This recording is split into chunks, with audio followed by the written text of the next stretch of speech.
மெய்ப்பொருள் நாயனார். குரு பூசை நாள் கார்த்திகை உத்திரம். திருக்கோவிலூரில் அவதரித்து அவ்வூரை ஆட்சி செய்த மெய்ப்பொருள் நாயனார் ஒரு சிவபக்தர்.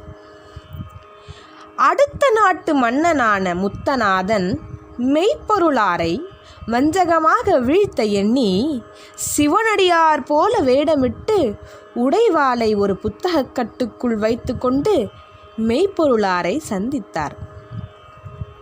அவரும் அடியாரை வரவேற்க, அடியார் தான் சிவபெருமான் ஓதிய ஆகம நூலை வாசிக்க நீங்கள் கேட்க வேண்டுமென்று கூற, மெய்ப்பொருளாரும் பணிவுடன் படியுங்கள் என்றார்.